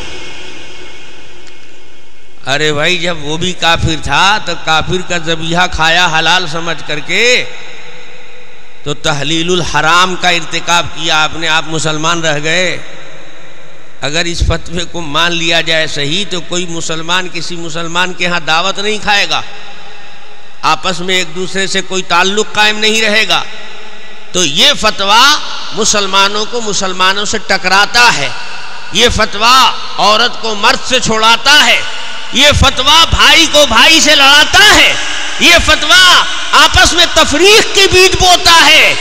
اس لیے ہم کہتے ہیں اس فتوے کو پھاڑ کر پھینک دو، اس فتوے کو اعلان کر دو کہ امت نے ٹھکرا دیا ہے اور پوری دنیا اسلام نے اس کو لات مار دیا ہے. اس کو پھینک دو، اٹھا کر پھینک دو باہر گلی میں. یہ اس لائق نہیں ہے کہ اس کو پڑھا جائے. اب میں صرف اکیلا ہی نہیں کہتا ہوں، خود ان کے ہاں بھی کھلبلی مچی ہوئی ہے. جن میں تھوڑا بہت بھی سوجھ بوجھ ہے انہوں نے کبھی نہیں مانا. ظفر ادیبی بڑے عالم تھے اشرفیہ میں، ان کے سامنے لایا گیا مدرسہ اشرفیہ کا دستور کہ اس پر دستخط کیجئے کہ کتاب مستطاب حسام الحرمین کو میں حرف بحرف صحیح مانتا ہوں. انہوں نے کہا کتاب مستطاب کوئی قرآن شریف ہے، حرف بحرف ہم صحیح نہیں مانتے ہیں، اس میں تکفیر کی گئی ہے، اس کو ہم صحیح نہیں مانتے. انہوں نے کہا نکال دیں گے. ان کا نکال دو، تمہارے نکال دینے سے ملازمت ختم کر دینے کے ڈر سے اعلیٰ حضرت کی غلط بات کو بھی ہم صحیح مان لیں گے. وہ بڑے تھے ہم مانتے ہیں، لیکن اس معاملے میں غلطی ان سے ہوئی ہے ہم نہیں مانتے. ظفر ادیبی کو لوگوں نے نکال دیا. مفتی خلیل صاحب بدایونی کافر کہتے تھے علماء دیوبند کو، بیچارے نے کتاب اپنے سے کھول کر نہیں دیکھی تھی، صرف یہ سمجھ کر کہ اتنے بڑے حضرت ہیں تو انہوں نے سب چھان پھٹک کر صحیح دیانتداری ایمانداری سے فتویٰ دیا ہوگا۔ ایک روز اتفاق ایسا ہوا، کسی ضرورت سے دیکھنی پڑی کتاب، تو دیکھا تو سمجھ میں آئے کہ باپ رے باپ، اتنے بڑے حضرت ہو کر اتنا بڑا گھوٹالا، ان کے پھیر میں پڑیں گے تو ہم بھی جہنم رسید ہو جائیں گے۔ نہیں، ہم ایسے اکابر علماء کو اور اتنے چوٹی کے محدثین کو اور دین کے اتنے بڑے وفاداروں کو اور نبی کے اتنے بڑے شہدائیوں کو ہم کافر نہیں مانتے، انہوں نے جو لکھا ہے اس کے اندر کہیں کفر کی بو تک نہیں ہے۔ یہ غلاظت ان کی پھیلائی ہوئی ہے۔ کچھ لوگ ہوتے ہیں کہ حرکت کرتے ہیں خود اور تہمت دھرتے ہیں دوسرے کے اوپر۔ میں ایک لطیفہ سناتا ہوں آپ کو۔ میں نے سنا ہے کہ کسی زمانے میں پنجاب کے علاقے میں کسی گاؤں میں ایک حادثہ ہو گیا۔ حادثہ یہ ہوا کہ عید کا چاند 29 کا ہو گیا۔ تو عید کا چاند اگر 29 کا ہو تو بہت لوگ خوش ہوتے ہیں کہ چلو ایک تو کٹ گیا، کم سے کم جو بچت ہوئی، بے انتہا خوشی۔ اور روزے داروں سے زیادہ بے روزے داروں کو خوشی ہوتی ہے، اس لیے کہ ان کو تو صرف عید کی نماز ہی پڑھنا ہے، روزہ تھوڑی رکھنا ہے۔ ہمارے یہاں ایک خان صاحب تھے، نہ ایک ٹائم کی نماز پڑھتے نہ کبھی روزہ رکھتے، لیکن سحری بلا ناغہ کھاتے اور افطاری کا بہت پرتکلف انتظام کرتے۔ تو جو لوگ ان سے واقف نہیں تھے وہ ان کے افطار کے اہتمام کو دیکھ کر یہ سمجھتے تھے کہ بہت روزے دار آدمی ہیں اور اس لیے کافی روزے داروں کو بیٹھا کر ساتھ میں افطار کرتے ہیں، بڑا اہتمام کرتے ہیں۔ تو خان صاحب کے دوستوں میں ایک مولانا تھے، وہ ابھی ہیں ہمارے عزیزوں میں ہیں، تو ان کا خان صاحب سے بڑا دوستانہ تھا۔ تو ان سے کسی نے، ان کے گاؤں کے آدمی نے کہا کہ خان صاحب آپ کے بڑے دوستوں میں ہیں اور بہت زیادہ آپ سے ربط ہے، خان صاحب کو سمجھاتے نہیں ہیں آپ، یہ تو روزہ بھی نہیں رہتے۔ تو مولانا کو یقین نہیں آیا کہ روزہ نہیں رہتے ہوں، اس لیے کہ وہ تو افطار کی دعوت کرتے ہیں بہت پرتکلف، اور روزانہ افطار کا اہتمام ان کے یہاں ہوتا ہے۔ جب یہ بات ان کے کان میں پہنچی تو انہوں نے کہا اچھا میں خان صاحب سے خود ہی براہ راست معلوم کر لوں گا۔ تو خان صاحب کے ہاں ایک روز افطار میں گئے تو مولانا نے تنہائی میں پوچھا کہ خان صاحب ایک بات مجھے پہنچائی گئی ہے، پتہ نہیں کہاں تک اس میں صداقت ہے، شاید آپ روزہ نہیں رہتے؟ کہا کہ مولانا اچھا آپ پہلے افطار کر لیجئے، اس کے بعد ہم آپ کو بتائیں گے۔ تو افطار ہو گیا، سب لوگ چلے گئے۔ تب مولانا سے انہوں نے کہا کہ مولانا صاحب آپ نے کیا پوچھا تھا مجھ سے، دہرائیے تو مولانا نے دہرایا کہ صاحب مجھے یہ معلوم ہوا آپ کے متعلق کہ آپ روزہ نہیں رکھتے۔ کہا کہ مولانا صاحب آپ نماز پڑھتے ہوئے کبھی ہم کو دیکھا ہے؟ تو نہیں، نماز تو نہیں پڑھتے آپ۔ کہا تو ہم روزہ بھی نہیں رہتے، نہ ہم نماز پڑھتے ہیں، نہ ہم روزہ رکھتے ہیں، نہ ہم سچ بولتے ہیں، نہ کوئی نیک کام کرتے ہیں۔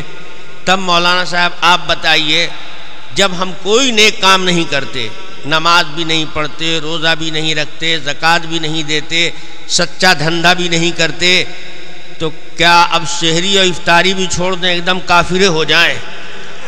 یعنی کیا چاہتے ہیں آپ؟ تو بیچارے سحری افطاری سے اپنا ایمان بچائے ہوئے تھے، اب یہ بھی چھوڑ دیں، ایک دم کھڑے کافر ہو جائے۔ ایک تو روزہ نہیں رکھتے، نماز نہیں پڑھتے، سچ نہیں بولتے، لن پھن کرتے ہیں، زکوٰۃ نہیں نکالتے، حج نہیں کیا، تو کچھ تو کیا ہی نہیں، تو کم سے کم سحری کر لیں، افطار کر لیں کہ ایمان تو بچا رہے۔ تو یہ خان صاحب کا فلسفہ ہے۔ تو میرے بھائیو بات ذہن سے نکل رہی ہے، وہ میں کیا بتا رہا تھا آپ کو یہ بیچ میں؟ ہاں، تو پنجاب کے ایک دیہات میں 29 کا چاند نکلا۔ تو 29 کا چاند باریک بھی ہوتا ہے اور زیادہ دیر تک ٹھہرتا بھی نہیں ہے۔ عورتیں اپنے چھتوں سے دیکھ رہی ہیں، مرد لوگ میدانوں میں نکلے ہوئے ہیں، بچے جوان بوڑھے سب لوگ چاند ڈھونڈ رہے ہیں۔ چاند ہو گیا، اب چاند نظر آیا تو شور ہوا، چاند ہو گیا، چاند نکل گیا، صبح عید ہوگی۔ تو تو سب ایک دوسرے کو دکھا رہے ہیں اور خوشی ہو رہی ہے کہ چاند نکل آیا۔ اب ایک عورت تھی بیچاری، اس کے بچے نے پاخانہ کر دیا تھا، تو وہ گھر کے نچلے حصے میں اس کا پاخانہ صاف کر رہی تھی، چوتڑ صاف کر رہی تھی۔ اب چھت سے جو سہیلیوں نے چلانا شروع کیا کہ چاند نکل آیا نکل آیا، تو یہ بھی ہڑبڑانی کھڑبڑانی جیسے تیسے ہاتھ دھلا چلی گئی چھت پر۔ اب چھت پر گئی تو اس نے بھی کہا سہیلی چاند واقعی ہو گیا؟ کہاں ہو گیا؟ کہا کدھر ہے ذرا مجھے بھی دکھا۔ تو اس نے کہا کہ جلدی سے دیکھ لے، بہت دیر ہو گئی ہے، ایک تو 29 کا باریک چاند ہے، اتنی دیر میں تو اوپر آئی ہے چھت پر، جلدی دیکھ ورنہ نظر سے غائب ہو جائے گا۔ کہا ہاں جلدی دکھاؤ۔ کہا دیکھ میرے کاندھے پر اپنی ٹھوڑی رکھ لے، اور وہ جو مینارہ مسجد کا ہے ٹھیک اس مینارے کے ایک ہاتھ اوپر نظر جما کر دیکھ۔ تو عورتوں کی کچھ خاص ادائیں ہوتی ہے، جب دور کی چیز کو غور سے دیکھیں گی تو ہاتھ کو ذرا ایسے رکھ لیتی ہیں۔ تو اس نے خوب دھیان سے دیکھا ایسے کر کے، تو چاند تو نظر آ گیا۔ تو خوشی میں بولتی ہے کہ ہاں سہیلی چاند تو واقعی عید کا ہے، اور ہے 29 کا چاند، اور ہے بھی چاند ہی، مگر پہلی مرتبہ آج چاند کو ہم نے بدبودار دیکھا ہے۔ آج تک چاند بدبودار نہیں ہوتا تھا، یہ پتہ نہیں کیا بات ہے کہ بدبودار چاند ہے۔ تو ساری عورتیں سوچنے لگیں کہ یا خدا، چاند اور بدبودار، یہ کیا قیامت ہے؟ بیوقوف کیا بول رہی ہے؟ چپ رہا، ایسی بات نہیں بولتے، ایسی گندی بات زبان پر نہیں لاتے، چاند اور بدبودار۔ تو کہنے لگی کوئی میں جھوٹ بول رہی ہوں کیا؟ میں جھوٹ نہیں بول رہی ہوں، ہے یہ بدبودار تو میں کیا کہوں، خوشبودار ہے۔ عورتوں نے کہا چاند میں اگر کوئی گندگی بھی لگی ہوئی مان ہی لیا جائے تو وہ لاکھوں میل دور ہے، اور تو یہاں سے دیکھ رہی ہے تو تیری ناک کیا ایئر کنڈیشن فٹ ہے اس میں کہ وہاں کی بدبو یہاں دکھائی دے رہی ہے اور تجھے سگائی دے رہی ہے؟ چاند میں بدبو کا کوئی تک ہی نہیں ہے۔ نہیں ہے بدبو، ماننا پڑے گا۔ نہیں مانوں گی کہ چاند میں بدبو ہے، اب اسی ماننا پڑے گا، نہیں ماننا پڑے گا۔ ہو گئی ہاتھا بائی ہوئی، تو جو انکار کرنے والی سہیلیاں تھیں اسی میں سے کسی کا ہاتھ اس کی انگلی پر پڑا، تو دیکھا کہ یہاں تھوڑا سا حلوہ لگا ہوا ہے، پکڑا، اس نے کہا سہیلی چاند میں بدبو نہیں ہے، یہ تیری انگلی میں بدبو ہے۔ وہ ہڑبڑ میں گڑبڑ ہو گیا تھا، ہاتھ بھی ڈھنگ سے صاف نہیں کر پائی تھی۔ خان صاحب نے بھی علماء دیوبند کے بارے میں کہا کہ یہ گندے ہیں، کافر ہیں، بدعقیدہ ہیں، بدبودار ہیں۔ تو ساری دنیا اسلام کے علماء نے چھان پھٹک کر تحقیق کر کے خوب ٹھکانے سے دیکھ کر سوالات کر کے ان کی کتابوں کو ڈائریکٹ دیکھ کر ان سے براہ راست معلومات کر کے سب نے کلیئر کیا کہ بدبودار نہیں ہے، ان کا عقیدہ غلط نہیں ہے، ان کا مسلک و موقف غلط نہیں ہے، پوری دنیا اسلام کا جو مسلک اور عقیدہ ہے وہی ان کا ہے، اہل سنت والجماعت۔ لیکن یہاں دھاندلی دیکھیے، جن کا دین نیا، جن کے مسائل غلط، جن کو سنت سے دور کا بھی کوئی واسطہ نہیں، انہوں نے لیبل اپنا رکھا ہے اہل سنت والجماعت۔ یہ دنیا کے عجائبات میں سے ہے کہ جس کی زندگی میں نام کو بھی کہیں سنت نہ ہو، جن کا لباس سنت کے خلاف، جن کی شکل سنت کے خلاف، اگر وہ اپنے آپ کو دیندار بھی بن رہے ہیں تو خدا کی قسم ٹوپی دیکھو گے تو 2 منزلہ، آگرہ کا تاج محل کھڑا ہے، پاجامہ دیکھیے تو چلا جا رہا ہے نیچے۔ علامہ طیبی رحمت اللہ علیہ مشکات شریف کے شارح، مشکات شریف کی حدیث کے ذیل میں تصریح فرماتے ہیں کہ اونچی ٹوپی علامت ہے اہل بدعت کی، اونچی ٹوپی اہل بدعت کی علامت ہے، کیونکہ رسول پاک صلی اللہ علیہ وسلم کے صحابہ کی ٹوپیاں سر سے چپکی ہوتی تھی۔ یہ دیوبند کا فتویٰ نہیں ہے، کہیں آپ یہ نہ کہیے گا کہ طاہر حسین نے یہ بات کہہ دی، نہیں، میں تو علامہ طیبی کی بات کو نقل کر رہا ہوں۔ سوچیے علامہ طیبی کتنی صدیوں پہلے گزرے، وہ بتاتے ہیں کہ اونچی ٹوپی اہل بدعت کی علامت، تو یہ آگرہ کا تاج محل جو سروں پر ہے یہ اعلان کر رہا ہے کہ ہمارا اہل سنت سے کوئی تعلق نہیں۔ اب پاجامہ تو بڑے بھائی کا لگتا ہے رات کے اندھیرے میں پہن کر چلے آئے ہیں، تو نہ نیچے سنت نہ اوپر سنت، اور درمیان میں تو دیکھیے ہم انق ہے، رافضیوں جیسا چہرہ، رافضیوں جیسے کلر کا رومال، عقیدے میں بھی رفض، عمل میں بھی رفض، شکل میں بھی رفض، تو سنت سے کوئی جوڑ نہیں، لیکن لیبل اہل سنت کا ہے۔ ہم نے جو آپ کا لیٹر پیڈ پڑھا اور آپ کا اعلان پڑھا تو ہمارے سمجھ میں بات آئی کہ ابھی لوگ ہیں دیکھنے اور سمجھنے والے، سوجھ بوجھ ہے لوگوں میں، اصلی اور نقلی کا فرق سمجھتے ہیں۔ ڈالڈا گھی کا بہترین لیبل ہوتا ہے اور شاندار شاندار ٹینا میں پیک بکتا ہے، اب پیور اصلی گھی کو دیکھا ہے آپ نے کہیں پیک بہترین اس پر بورڈ لگا ہوا نہیں، وہ تو سادہ ٹہری کے اندر معمولی برتن میں رہتا ہے، لیکن اس سادگی کے باوجود اور اس شانداری کے باوجود کسی کو شبہ نہیں ہوتا ہے کہ اصلی کون ہے نقلی کون ہے۔ تو اب بھی اللہ کا شکر ہے آپ کے اس شہر بمبئی میں اور خصوصیت سے گونڈی میں یہ سوجھ بوجھ پیدا ہوئی اور لوگوں نے پہچانا کہ اہل سنت کسے کہتے ہیں۔ معلوم ہے کہ یہ جلسہ تنظیم اہل سنت والجماعت کی طرف سے رکھا گیا ہے، تب میں نے سمجھا کہ وہ لوگ پہچاننے والے ہیں، سوجھ بوجھ والے ہیں، اصلی نقلی کا فرق کرتے ہیں۔ بہت سے بیوقوف اپنے کو کہتے ہیں ہم دیوبندی ہیں، ارے دیوبندی کوئی مسلک ہے، کوئی مذہب کا نام ہے؟ یہ تو منہ چڑھانے کے لیے لوگوں نے آپ پر تھوپ دیا ہے۔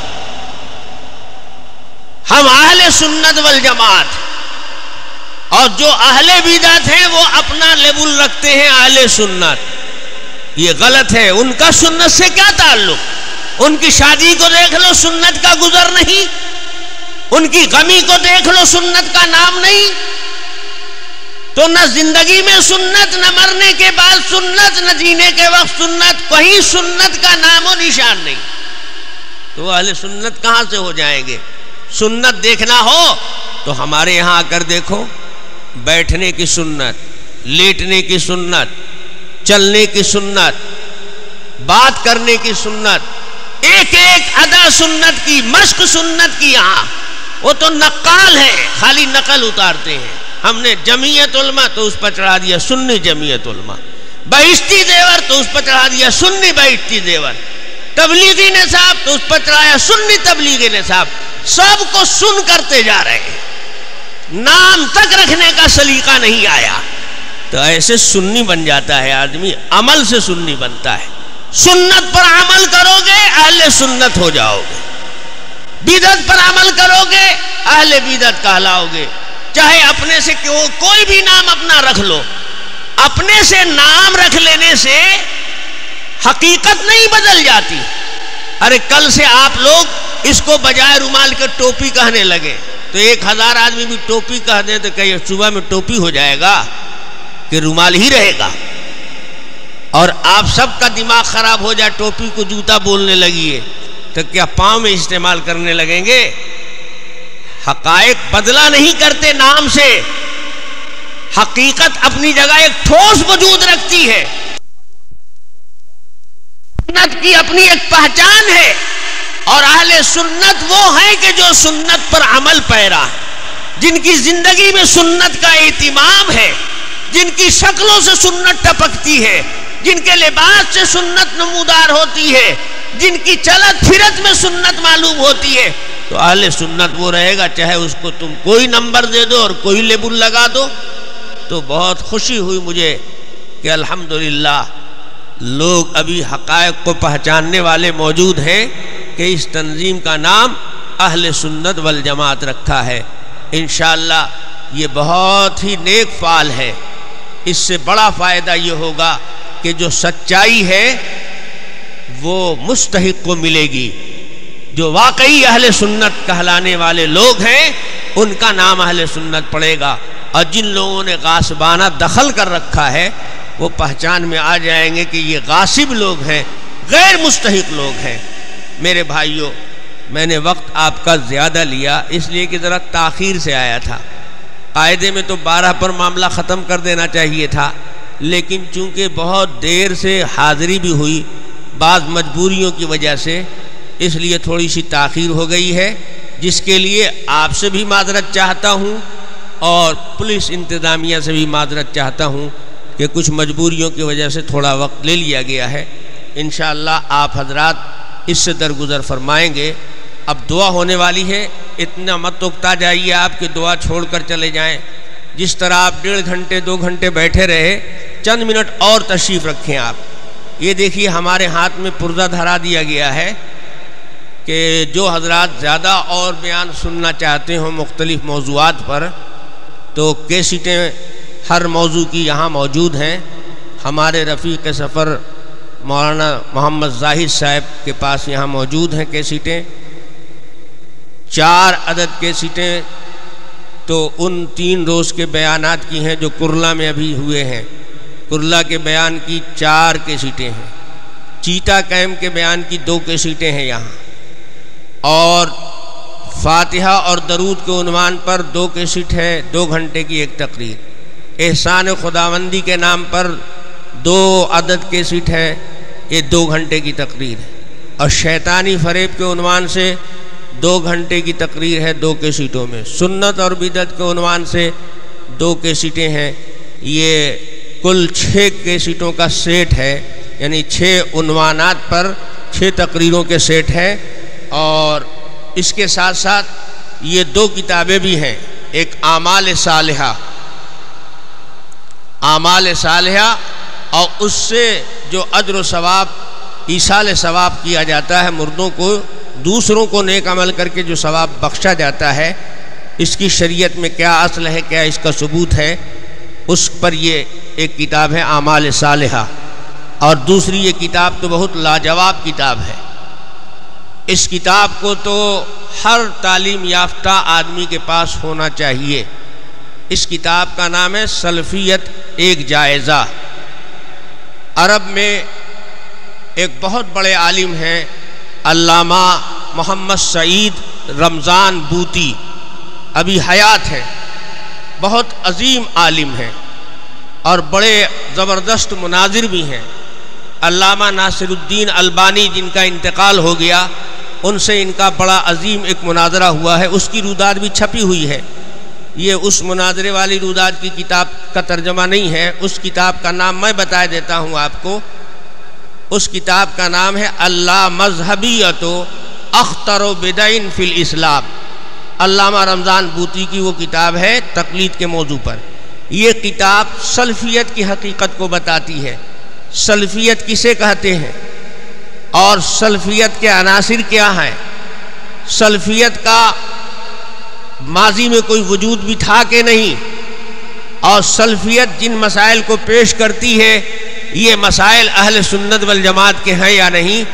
دلائل کی روشنی میں بہت ٹھوس اور مستند حوالوں کے ساتھ یہ کتاب علامہ رمضان بوطی نے لکھی ہے. اس کا نام ہے السلفیہ. عربی زبان میں وہ تھی.